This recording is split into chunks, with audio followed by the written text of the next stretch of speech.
Bhagalpur Lok Sabha seat पर क्या अजीत शर्मा की हार हुई है या फिर कांग्रेस की हार हुई है? बड़ी ईमानदार से टिप्पणी कहा था कि 2019 से बेहतर प्रदर्शन करेगी, इवन कि 303 तो लाएगी, इससे बेहतर भी कर सकती है, यानी प्लस उसने कहा। कह रहे हैं कि प्रभाव नहीं पड़ेगा। नीतीश कुमार उसका पुनरुत्थान हो गया है, 12 सीट जेडीयू लेकर के आई, तो नई चुनौती आपके लिए होगी ना।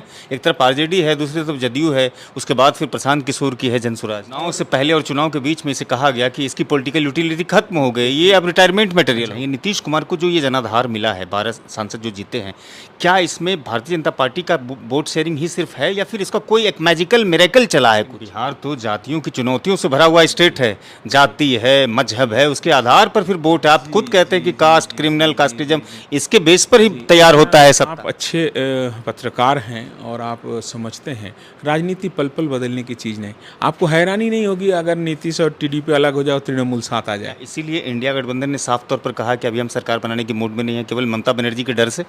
हमारे साथ बात करने के लिए प्रोफेसर देवज्योति मुखर्जी साहब हैं, आपके संगठन के मुखिया या सुप्रीमो प्रशांत किशोर जी भविष्यवाणी किए थे कि पूर्वी और दक्षिणी क्षेत्र में भारतीय जनता पार्टी बहुत बेहतर करेगी, लेकिन देखते हैं कि ठीक उसकी भविष्यवाणी उल्टी हो गई है और चुनाव से पहले इस तरह की भविष्यवाणी गलत हो जाना और नीतीश कुमार का उभर करके बिहार में सामने आना।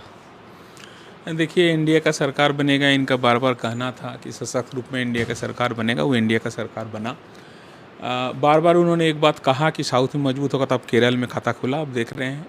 ठीक है, तमिलनाडु में पोजीशन उतना अच्छा नहीं रहा। और दूसरी बात जो वो बहुत बड़ा बात बोल रहे थे कि बीजेपी टिकट देने में जहाँ गलती किया है वहाँ हरा है, वो एकदम अक्षर वो देखा गया कि वो पश्चिम बंगाल में बोला तो बहुत बेहतर करेंगे। हाँ, पश्चिम बंगाल में एकदम भविष्यवाणी एकदम सही नहीं हुआ। इसमें कहीं स्वीकार करने में कहीं कोई ये नहीं है। उसका क्या कारण रहा अलग बात है, लेकिन जहाँ तक पश्चिम बंगाल की बात है, वहाँ सभी की भविष्यवाणी ठीक नहीं रहा। पीके ने साफ कहा था कि 2019 से बेहतर प्रदर्शन करेगी, इवन कि 303 तो लाएगी, इससे बेहतर भी कर सकती है, यानी प्लस उसने कहा था। हाँ, एकदम कहा था, लेकिन ये जरूर कहे थे कि भाई एनडीए का ही सरकार बनेगा, और एनडीए का सरकार आपको बनता दिख रहा है। लेकिन 2025 के विधानसभा चुनाव से पहले इस तरह से भविष्यवाणी फेल हो जाने से आप जैसे कार्यकर्ता या फिर आप जैसे जो वॉलंटियर्स हैं, मनोबल गिरा नहीं है? नहीं, एक्चुअली बात यह है कि जो 295 लाया है उसको आप लोग फेल बोलते हैं, और जो 99 लाया है उसको बोलते हैं कि डिस्टिंक्शन से पास किया है। एक्चुअली नैरेटिव ही ये सेट हो गया है। जो कोशिश हो रहे थे तो वो लग रहा था कि नहीं 400 पार के लिए कोशिश हो रहे हैं, लेकिन अति महत्वाकांक्षा भी अच्छी नहीं है। तो सबक सिखाया है जनता ने। जहाँ तक हमारी जनसुराज के इसके ऊपर प्रभाव पड़ने की बात है, तो जनसुराज का प्रभाव इंडिया का भी नहीं है, जनसुराज का प्रभाव इंडिया के ऊपर भी नहीं है। हम व्यवस्था परिवर्तन के लिए आए हैं और हमने 19 साल एनडीए को भी देखा, उससे पहले 15 साल हम लोगों ने लालू जी को भी देखा। हैं कि प्रभाव नहीं पड़ेगा। नीतीश कुमार उसका पुनरुत्थान हो गया है, 12 सीट जेडीयू लेकर के आई, तो नई चुनौती आपके लिए होगी ना। एक तरफ आरजेडी है, दूसरी तरफ जदयू है, उसके बाद फिर प्रशांत किशोर की है जनसुराज। ये तो नीतीश कुमार थे ही। नीतीश कुमार कब नहीं थे? नीतीश कुमार थे ही। सर, चुनाव से पहले और चुनाव के बीच में इसे कहा गया कि इसकी पॉलिटिकल यूटिलिटी खत्म हो गई, ये अब रिटायरमेंट मटेरियल हो गया। नहीं, यही तो चुनाव है। कब किसको हीरो बनाएगा, कब किसको जीरो बनाएगा। हो सकता है 6 महीना बाद नीतीश कुमार फिर जीरो हो जाए। अच्छा, कोई नहीं जानता है क्या। अच्छा, कोई नहीं जानते हैं क्या हो। राजनीति पल पल बदलने वाली चीज़ है। कब समीकरण किधर बदलेगा आप नहीं जानते हैं। अच्छा प्रोफेसर साहब, एक चीज़ हम जानना चाहेंगे, नीतीश कुमार को जो ये जनाधार मिला है, 12 सांसद जो जीते हैं, क्या इसमें भारतीय जनता पार्टी का वोट शेयरिंग ही सिर्फ है या फिर इसका कोई एक मैजिकल मिरेकल चला है कुछ? नहीं, एनडीए का ही जीत है ये। एनडीए का ही जीत है, इसमें कोई नहीं। जहाँ प्रधानमंत्री के चेहरे पे आदमी वोट दिए हैं, कहीं मुख्यमंत्री के चेहरे पे वोट, ये सम्मिलित इफेक्ट है। अगर आप कहेंगे चिराग पासवान जी 5 का 5 सीट जीते हैं, तो कहीं ना कहीं मोदी जी का चेहरा सामने आया है। लेकिन जहाँ तक आप जनसुराज का बात बोल रहे हैं, जनसुराज का पॉइंट ये एनडीए इंडिया से बहुत ऊपर है।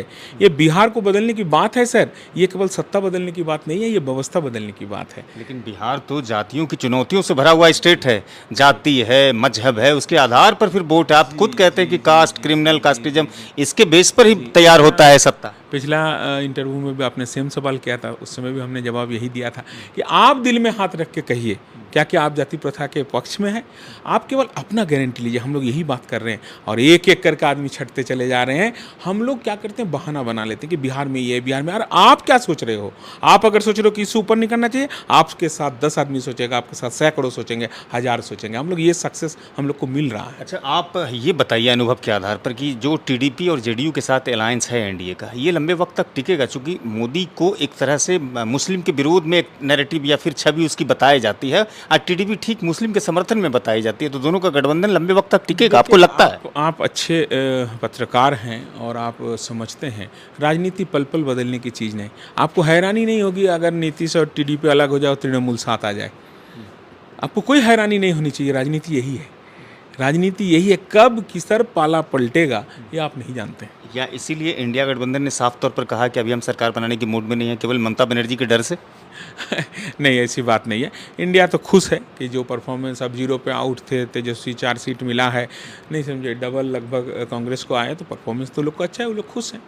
अच्छा, भागलपुर लोकसभा सीट पर क्या अजीत शर्मा की हार हुई है या फिर कांग्रेस की हार हुई है? बड़ी ईमानदार से टिप्पणी चाहेंगे। नहीं, अजीत शर्मा जी कोशिश किए थे, सब तरह का कार्ड खेलने का प्रयास किए थे, लेकिन विफल रहे, तो दोनों की हार हुई है। लेकिन चुनाव से ठीक पहले आप तो उसके ये भी रहे हैं, प्रतिनिधि भी रहे हैं, ठीक पहले अजय मंडल के खिलाफ बहुत बड़ा आक्रोश था, गुस्सा था, तो उसका जो एक एडवांटेज था अजीत शर्मा ले नहीं पाए, उठा नहीं पाए। और लेकिन जबकि सब लोग ये कह रहे थे कि इस मरतबा कांग्रेस 1989 से पहले वाली जो कांग्रेस की एक बहुत बड़ी आकर्षण रही है भागलपुर लोकसभा क्षेत्र, वापस लौटा लेगी। ऐसा कुछ आपको दिखा क्या? ऐसा तो कहीं नहीं दिखा। इन्होंने जो कार्ड खेलने का प्रयास किया, दिखा नहीं तो 1,31,000 का मार्जिन ही रह गया ना सर। 1,31,000 को आप लोग शॉर्ट बोलते हैं, 9,000 से ही आदमी तो जीता। फिर आप तो फिर वही बात करते हैं कि जहां 99 सीट कांग्रेस ला करके खुश है, चूंकि आप कह रहे हैं ये बातें, तो अगर 131 से आप खुश हो सकते हैं 1,31,000 से, तो कांग्रेस 99 से क्यों नहीं खुश हो सकती है? हाँ ठीक है, आप खुश रहते रहिए, सरकार बनते रहेगी, आप हारते रहिए, ये बात नहीं है। बात है कि कांग्रेस जीता कि नहीं जीता, अजीत शर्मा जीते कि नहीं जीते। जितना जवाब भागलपुर लोकसभा पर दीजिए। भागलपुर लोकसभा का होता है, अजीत शर्मा भागलपुर का ही बात है। आप जीते कि नहीं जीते, आप हारे और करारी हार हुई। आप लोग भी भविष्यवाणी कर रहे थे कि 1 लाख से ये जीतेगी, कांग्रेस जीतेगी, तो अजीत शर्मा जीत गए, ये सब बहुत हम सुन रहे थे आप लोग के मुंह से। मैंने तो हमेशा कहा है कि दोनों ही उम्मीदवार भागलपुर के लिए योग्य नहीं बताते हैं, जो पब्लिक वो अलग बात है, जीतने हारने की बात है। तो मीडिया कह रहे थे कि ये होगा वो होगा, तो बात अल्टीमेटली यही है कि हम शुरू से कह रहे थे और अभी भी कह रहे हैं कि भागलपुर में अजय रहेगा, अजय, भागलपुर की जय जय। अब बात यह है कि जीतने के बाद होंगे क्या, काम करने की ज़रूरत है। सहभागिता के लिए जीत हुई है, काम करने की ज़रूरत है। शुक्रिया सर, बातचीत के लिए बहुत बहुत शुक्रिया। धन्यवाद। तो ये प्रोफेसर देवज्योति मुखर्जी साहब थे, जो कह रहे थे कि दरअसल ये प्रशांत किशोर ने जो भविष्यवाणी की थी वो हद तक गलत तो हुई है, लेकिन बहुत हद तक सच भी हुआ है। उसने कहा था कि सरकार एनडीए की बनेगी और मोदी जी ने सरकार इस समय बना ली। फिलहाल आप बातचीत का जो अंश देख रहे थे वो सिटी टाइम्स के माध्यम से देख रहे थे। 2 प्लेटफॉर्म है, फेसबुक और यूट्यूब। अगर यूट्यूब के चैनल सिटी टाइम्स को आपने सब्सक्राइब नहीं किया है, नए हैं, तो आप सब्सक्राइब कीजिएगा। और फेसबुक पर अगर वीडियो देखते हैं तो वहाँ पेज को फॉलो, लाइक कीजिएगा और वीडियो को अधिक से अधिक शेयर कीजिएगा।